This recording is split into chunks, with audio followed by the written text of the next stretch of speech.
Gentlemen, Qiniso, Richard, welcome to the top floor. This is how you're going to work. Consider this the most important moment in your life, if not in your business.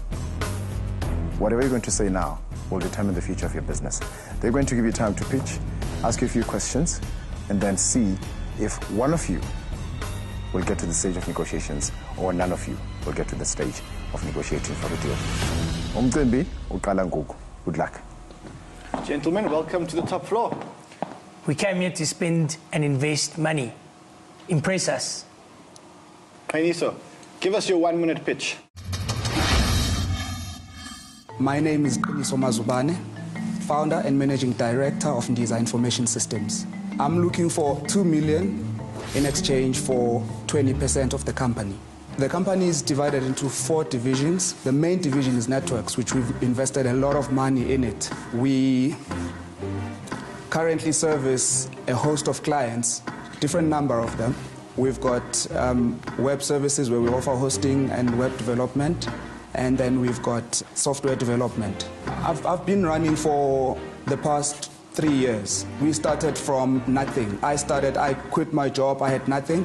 I started with just 20,000 Rand and the car that I had. My business targets mainly the growing companies.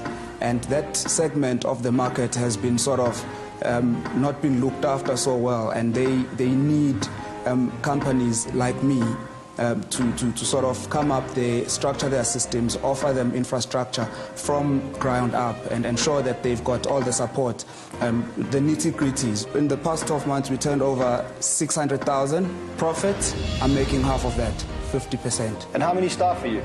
We're 5 permanent. These 5 permanent staff, do they earn salaries? Yes. So if you turned over 600,000 Rand and you made 300,000 Rand profit, how much salaries do these guys get? Because the numbers don't add up. The business is a growing business.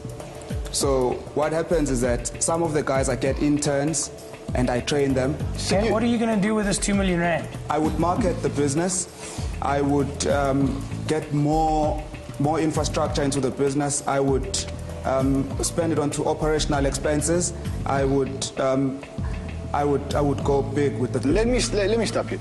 You've got a business that's turning over 600,000 Rand. That's not really making money. And you want 2 million Rand for 20% of the business. Yes. That means you're valuing the business at 10 million Rand. Richard, would you give him 10 million Rand? No. Great. Can we move over to Richard for a second? Richard, give us your 1 minute elevator pitch. I'm Richard Whedon. My business is Maydorpi.com. It's a search and advertising platform based on mobile phones. Currently derives its income from paid advertising, small-scale business. We're asking for 5 million Rand. For that, I'm willing to give up 20% of the business, valuing it obviously at 25 million on that. The roughly 500,000 regular user base is across all population groups. The client base is mainly, as I said, small business, restaurant, etc., etc. Note the sales are generally done by me part-time. If you are looking for a restaurant, certain events, guest houses, shops, the stats are ridiculously high on the content that we do cover. How does it differ? We focus purely on mobile.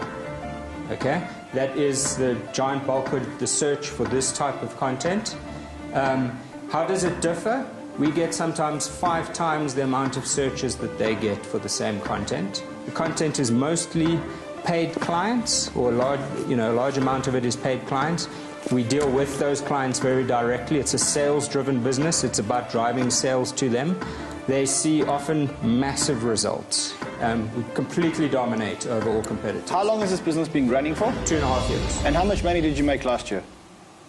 200,000. 200,000 Rand profit after tax, or 200,000 Rand turnover? 200,000 Rand turnover. And how much profit did you make out of that? Everything goes back in. I draw minimal salary. And is this your full-time job? No, actually I have a part-time job as well. What's your part-time job? I'm an actor. Okay, great. So here's an actor that turned over 200,000 Rand last year, didn't make any money and wants to sell his business to shrewd investors at an evaluation of 25 million Rand. Hey, maybe he's acting now. Is this a script? Sure. Sitting in front of me. It feels like a comedy to me. How many Why? searches did you have last year? I couldn't give you that stat out of my head. I don't count the number of searches. So what do you I count? can give you, we're in the top 10 mobile sites in South Africa. What's the top mobile site in South Africa? It's 24, possibly. How do you not know this? I don't check who's who on the list every day. But this is your game. This is your industry. Yes. You need to know your competitors. You need to know the people in your space. You need to understand how much money they are making, how to monetize things. Richard, these are basics. I absolutely do on all of those things. I know exactly where to reference that list when I need it. You said you get more than the normal search engines. Why is that? People like using a local branded product. They find on mobile, our product is easier to use to find this particular content than Google. Qiniso, I'm not sure that there's anything unique about your business. It sounds like it's just another IT company. And I know you said that it's a sector to which you sell, but I'm not sure I'm sold. On our own, with no funds, none whatsoever, we've been able to get accreditation for fiber optic and laying out fiber optic, which is a very rare certification. Now we're in the talking, that's country. unique. Tell us more about it, because that's, I know that's a specialist skill in the country. Not everybody can deploy fiber. Yes. So especially, you know, is it undersea cables? Is it the one inland? What kind of fiber are you deploying? All the way, from design, installation, under the sea, fiber to home, fiber to house, metro fiber. We go all the way. Who's your biggest competitor? All the other small companies in the game in KZN. Why you? Why not all the other small companies? Well, I can triple your money. I can. And if you give don't, your what happens if you don't? There's no way that I cannot bring the returns that I was able to bring from the beginning. On my first year when I started back in 2011 to 2012, I had 30,000 Rand. I made 150,000 Rand. Again, the following year I made 600,000 Rand, which is the second year running. And you've managed to Yeah, achieve I've managed all to that. do that. Has any other company in the world managed to do that? I don't know. I don't know, but this one can, because I want to be the biggest company in South Africa. How many restaurant owners or guest house owners are you expecting to get? If I've got 1,000 clients on, that's 250,000 Rand a month. It's a very small amount of money for the advertiser to get the results they do. They get better returns than any of the other How online many searches advertising. could you guarantee me if I'm a small guest house paying 250 Rand a month? Can I read you a stat that I've got up on the screen? It might not show. It's a restaurant. It's a very popular category. We give these daily impressions. They can correspond them with their turnover. On particular days, we had higher business. So it's very easy for them to track, and that's why they love it. You're talking about 500,000 regular users. How come I've never heard about this thing? We've made a point of staying under the industry profile for a reason, and we don't pitch at big clients. You're a mobile search and advertising company that wants to stay under the radar on purpose. On purpose for a while. As they say, if you want to take a giant chunk of the giant's lunch, don't tell him that you're about to do it. Who's the giant? Well, obviously Google. The value of your business is 25 million? For the next stage of the business, mobile bookings and ticketing. We're not only taking on Google, but we're also taking on CompuTicket. Yes. So let's just understand. You valued your business at 10 million Rand. Yes. You've made 300,000 Rand, but it's not really 300,000 because you're not taking a proper salary and you're paying interns and such. It's not even 300.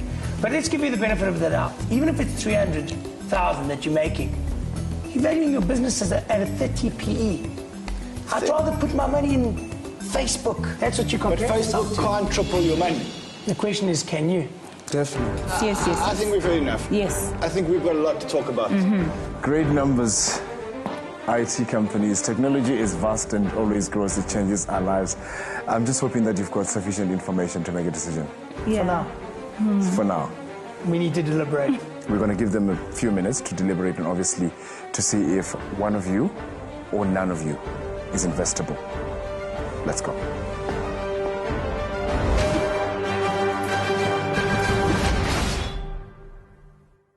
Dennis, No, wait, Mina, I'm happy. All I know is that, I can do this with or without the investors. I've always wanted to do this and I'll do it. Yeah. Richard, how do you think it went?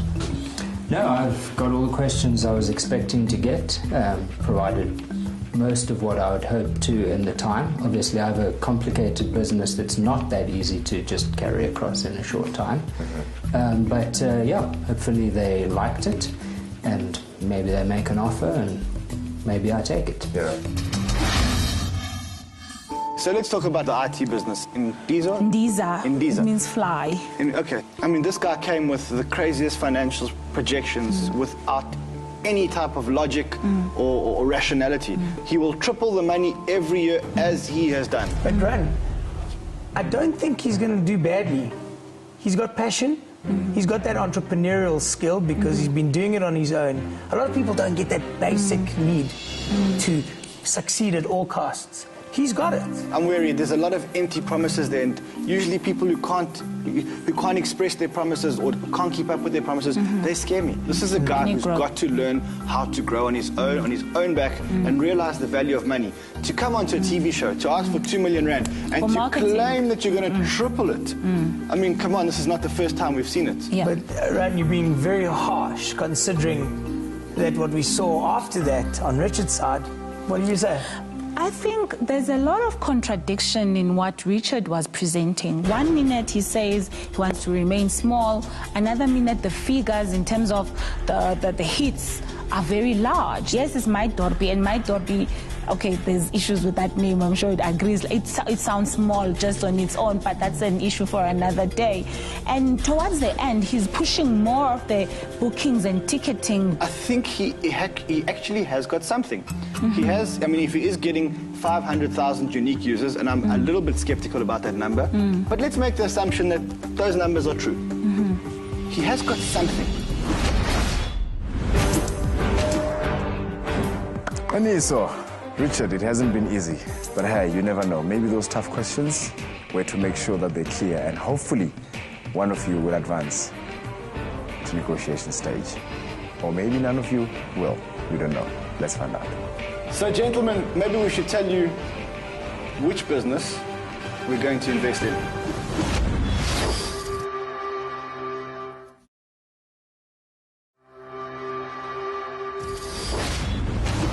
So, gentlemen, as the format of the show dictates, one of you has to stay, and the other one may or may not be negotiated with and get a deal. You've thought about it.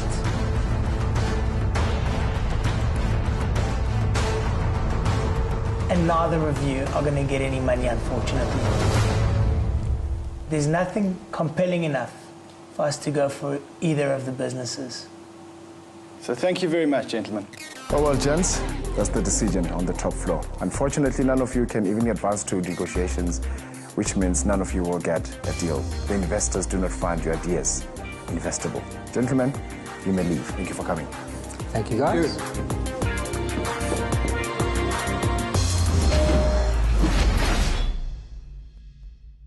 I guess at the end of the day, we'll continue doing what we're doing, and I know that we're good at it. I will make our customers happy, and they'll grow in numbers as time goes on, and we will eventually get another hopeful investor who will understand our business case. I have quite a complex business that it's nearly impossible to properly explore in a short format. I'm quite happy with the way I pitched it. The investors chose not to invest, but plenty of other investors do see and will provide more time. Now, before we leave, I have to really ask you, Bran and Gil, no investments at all today? This is really unacceptable. I'm sorry. Nothing unique. So what would you say are the 3 things or the 4 things, however many, that anybody coming to meet an investor to pitch? Know your numbers. Know your unique selling proposition, your basics. Know what makes you unique. I think the next part of it is understand your business rollout plan. So it's not as simple as asking for 5 million rand, getting the 5 million rand, and making stuff happen. Think about it. Have a plan. If you're asking for money from someone who's earned it and worked hard for their money, that investor needs to know that you are thinking about every single rand and that you will optimize that spend. When you make bold statements like, I'll spend it on marketing and operations and stuff like that, without an understanding of exactly where every rand goes, that makes investors nervous. Pumela, Ndifuna i-advice wethu for aba bathi sifuna uncedo i-entrepreneurs aba basaqalayo ne uba intoni kufuneka bamake sure into yobana banayo because obviously investors are different. Sometimes imali bakhona iyade ibe grand but first by investor akakwazi uyichana kakuhle eyona nto umuntu ayifunayo. I think okokuqala is this notion of the elevator pitch. The elevator pitch is about you being able to sell your idea in 1 minute, if let's say, and the whole notion comes from if you had to meet the MD of a company and you only had 1 minute to walk down with him or her from the elevator to downstairs, how would you pitch your idea? It's okay to be passionate about it yourself, but think about convincing the person that's listening to the idea in a minute. And it's also important to do your research. You saw how sharp these guys are. In course, we talk about bazokuvurvaya, but you have to be prepared. Bazokfratsa, but you have to, if you know your story, it will really be a breeze. Lost opportunity sometimes for entrepreneurs. Can it ever be a lost opportunity for investors? Because sometimes, as sharp as they are, as shrewd as they become, they're asking quick questions. They want to hear what they want to hear. And they miss out on a great opportunity because they didn't have enough time to listen. That happens a lot. I'm sure that there are lots of businesses that we've seen, and we actually know of a few, that we said no to, and they've gone on to do great things. I would rather lose out on great opportunities than put money into bad opportunities. So you've got to exercise what they call due diligence. You've got to make sure that you've been prudent enough and done enough investigation to tick all the boxes in your head. So maybe one of these businesses will take off. Maybe Indiza will be the biggest IT company in South Africa, and maybe my door will be bigger than Google one day. Gentlemen, Pumela and Kakhulu, thank you so much again for joining us on the top floor. Ziba njalo editions upper at top floor. Sometimes ziba nempumela right for entrepreneurs zethu from investors. Sometimes ke akhom dozo fumana nix abantu bazawuhamba because sometimes njengoba uphumela esitsho baza frustrate. Kodwa ke ekugqibeleni ndiyathemba into bana wena apho ekhaya kukhona into efundayo because yazi ba i-ideas ezi businesses sometimes kuba khona into ezininzi esikwazi ba sifunde. Nawe i-idea yakho ngenye imini izawukhula uba ngaba qho xa uhlala phansi ubukela iRize Mzansi apha eto floor uhlala nepen nephepha ubhale inotes. Ndiyanithanda bona nje. Good night.